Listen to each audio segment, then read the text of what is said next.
Y bueno, pues como todos los martes ya está Pablo Reina con nosotros, nuestro analista y comentarista económico financiero. Pablo Reina, muy buenos días y hoy pues vamos a estar hablando Vamos a sobre el hablar. precio de la gasolina. Pablo, muy buenos días. Muy buenos días a todos. Bueno, pues este pleito entre Ucrania y Rusia pues ha generado que los precios del barril del petróleo ya anden sobre los 120, $130 el barril del petróleo. Y pues los precios de la gasolina, la inflación, las tasas de interés, todos los mecanismos de defensa, sobre todo para mantener el poder adquisitivo de la gente, pues empiezan a actuar de una forma inmediata. Es muy importante mencionar que en el caso de México los precios de la gasolina pues se han mantenido en promedio a como lo teníamos a inicio de año, muy probablemente algún 5 o 6% se ha incrementado y esto no ha tenido ese efecto multiplicador debido a que pues, se han tomado algunas medidas como los descuentos al IEPS, que era un impuesto que pagaba la gasolina, una prácticamente dejar la tasa de IVA y la tasa de ISR en ceros, quitar el 100% de todos aquellos impuestos correlacionados principalmente con el pago último del consumidor. Y pues esto nos pone pues con básicamente ciertos precios de subsidio de cómo normalmente nos encontramos. Solamente para que nos demos una idea, el subsidio que entró vía impuestos para la Magna es de 5 pesos con 49 centavos. Claro, no es el precio de venta, es el subsidio que está entrando. Lo que significa que si nosotros no hubiéramos quitado, más bien el gobierno no hubiera quitado ese subsidio, ahorita la Magna andaría sobre 26, 27 pesos el precio por litro. En el caso del Premium, tuvo un subsidio de 4 pesos con 63 centavos, andaría pobre 29, 30 pesos promedio. En el caso del diésel, tuvo un subsidio del 6%. Cuando hablo de subsidios, significa que el gobierno no está sobriendo ese impuesto que recaudaba vía litros de gasolina y básicamente lo está dejando en cero para que el precio solamente se quede a lo que estamos viendo nosotros en las gasolineras. Pero también es muy importante mencionar que cuando ellos adquieren esa gasolina, hay un impuesto ahí, porque hay que recordar que ellos son los intermediarios, a quienes están quitando el subsidio es al último consumidor, no al intermediario.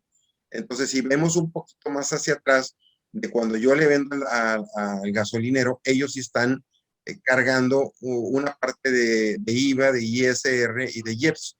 Lo que se quitó fue prácticamente al último consumidor.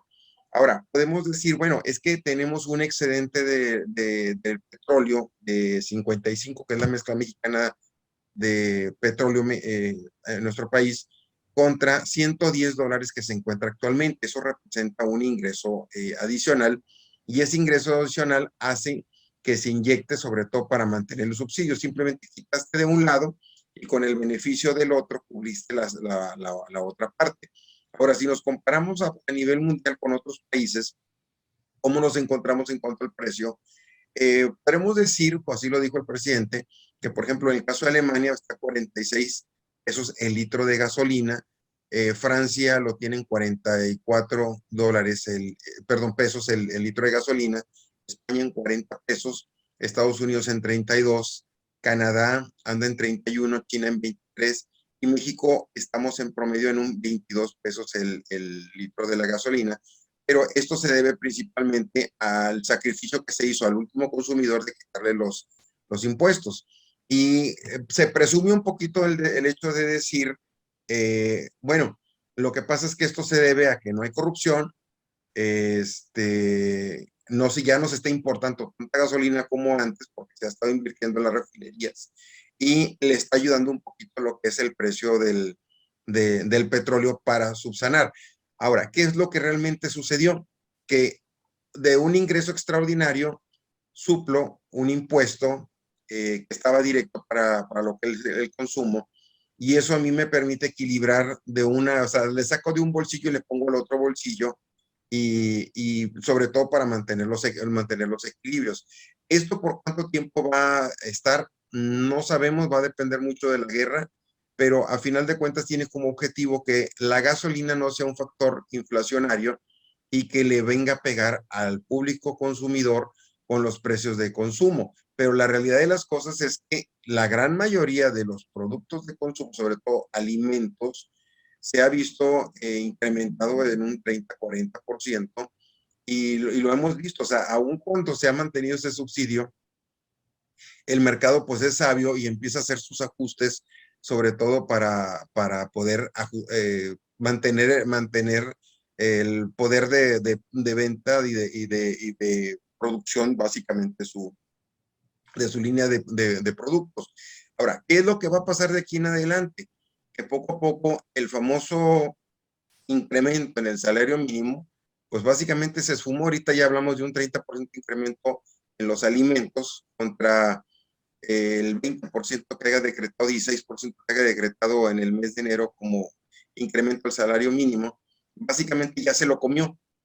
Si tal vez hubiéramos mantenido estandarizado y por inflación, no duplicado sobre la inflación, ahorita sería una situación muy diferente, porque inhibe al productor a aumentar sabiendo que el trabajador tiene un poder adquisitivo más alto del esperado. Entonces, ese es un factor que debieron haber tomado en cuenta, que a mayor ingreso por decreto, mayor inflación real y mayor pérdida de poder adquisitivo de la gente. Entonces, cuando hablamos de incrementaron los salarios en lo que es en la historia, habría que revisar cuánto es el poder adquisitivo real de pérdida con respecto a ese incremento. Ese es un análisis que también se tiene que ser realista. Pues sí, la verdad es que pues ahorita con este tema de la guerra, pues sí vino a impactar directamente pues al bolsillo ya de los mexicanos con el precio de las gasolinas, ¿no? Aunque el IEPS tiene 3 componentes, Pablo, son los 3 componentes los que están, tiene un componente por combustóleo, por federal y otro componente local. Los 3 son los que se están subsidiando. Exactamente, pero hay que revisar hacia atrás, porque realmente el comprador de la gasolina no es la gasolinera, es gobierno. Gobierno vende a las gasolineras y las gasolineras vende al público en general. Entonces, ese impuesto hacia atrás no se retiró, ese impuesto sigue. O sea, podemos decir que una parte de los impuestos sí fueron aplicados y otra parte pues es la que se le da directamente a las gasolineras. Es lo que está pasando, que la gasolinera a la hora de entregar pues no le está cobrando esos impuestos al al último consumidor. Eso es lo que sucede. Y esto, pues, digamos, es una ayuda. Qué bueno que se está replanteando, pero ¿por cuánto tiempo vamos a estarlo viendo? El fenómeno que se da ahorita es que, pues, antes que decíamos, voy a cruzar a Estados Unidos a cargar gasolina porque es mucho más barata, y ahora es al revés. Ahora las largas filas del lado mexicano, donde los norteamericanos están cruzando para cargar gasolina, porque les sale muchísimo más barato. Son casi de 8 a 10 pesos promedio, entre lo que vale en Brownsville, Texas, con respecto a Matamoros, o McAllen con respecto a Reynosa. Pero ustedes todavía en Tijuana, San Diego, creo que es un poquito mucho más caro que el que tenemos nosotros.